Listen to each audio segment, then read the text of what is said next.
Hello everyone, welcome to study to peak. मैं प्राची राज आप सभी का वेलकम करती हूँ स्टडी टू पीक में। जापान का एक रॉकेट था, उस रॉकेट के द्वारा उड़ान भरी गई और तुरंत उड़ान भरने के तुरंत बाद ही वह रॉकेट विस्फोट होकर के उसमें समाप्त हो गया। जापान की एक निजी कंपनी के द्वारा इस रॉकेट को बनाया गया था। इस रॉकेट का नाम था कैरियोस। कैरियोस जो रॉकेट था ये जापान की एक निजी कंपनी थी जिसके द्वारा ये बनाया गया था रॉकेट, जो बुधवार के दिन यानी 13 मार्च 2024 को फटकर समाप्त हो गया है, यानी जिसमें विस्फोट हो गया है और समाप्त हो चुका है। यहाँ पर आप आर्टिकल भी देख सकते हैं। जापान का पहला निजी क्षेत्र।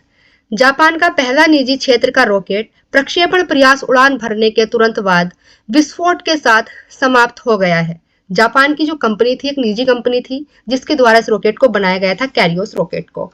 आप यहाँ पर यह भी देख सकते हैं, मैं आपको बता दूं कि जो जापान की कंपनी थी जिसके द्वारा इसको बनाया गया था, जापान में निजी क्षेत्र की अंतरिक्ष कंपनी, निजी क्षेत्र की कंपनी थी यानी प्राइवेट कंपनी थी। इसकी स्थापना, इस कंपनी की जो स्थापना होती है 2008 को होती है। मैं बात करूं इस कंपनी का नाम क्या था, इस कंपनी का नाम था स्पेस वन कंपनी।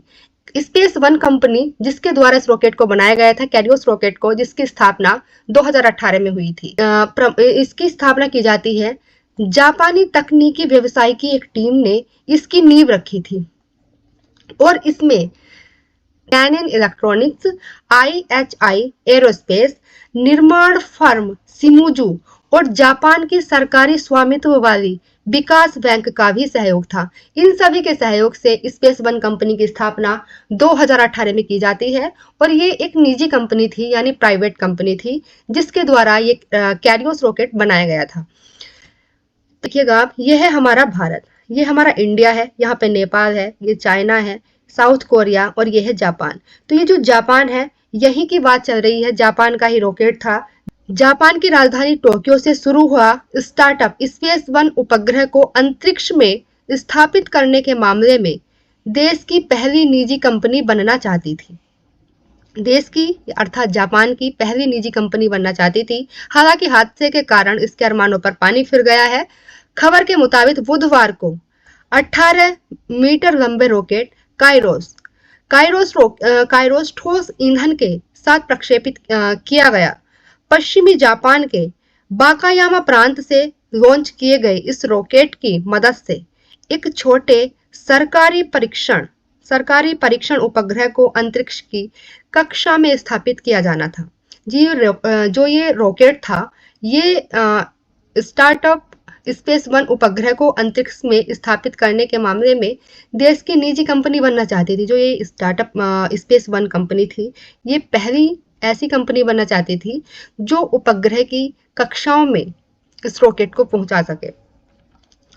आगे आप ये भी पढ़ सकते हैं, काइरोस को उम्मीद थी कि प्रक्षेपण के लगभग 51 मिनट बाद वह उपग्रह को कक्षा में स्थापित कर देगी, लेकिन चंद सेकंड बाद हुआ क्या, चंद सेकंड बाद धमाके के कारण मिशन असफल हो गया। जो के बाद ही चंद सेकंड के बाद ही इसमें विस्फोट हो गया और विस्फोट के कारण ये रॉकेट समाप्त होकर के नीचे गिर गया।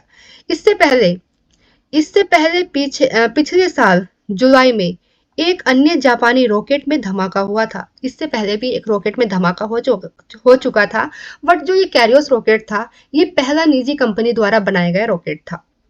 ईंधन में परीक्षण के दौरान प्रज्वलन के लगभग 50 सेकंड बाद विस्फोट हुआ था। जो ये जुलाई में एक रॉकेट छोड़ा गया था, जापानी रॉकेट, इसमें धमाका हुआ था। ईंधन में जो इसका ईंधन था उसमें परीक्षण के दौरान प्रज्वलन के लगभग, मतलब कि तब इसको छोड़ा था उसके 50 सेकंड्स बाद इसमें विस्फोट हो जाता है। जो ये जुलाई में रॉकेट छोड़ा गया था जापानी। तो ये आज हमने देखा जापान का रॉकेट उड़ान भरने के तुरंत बाद जिसमें विस्फोट हो गया, उस रॉकेट का नाम था कैरियोस। आशा करती हूँ कि आप सभी को वीडियो पसंद आया होगा। आज के लिए इतना ही, धन्यवाद।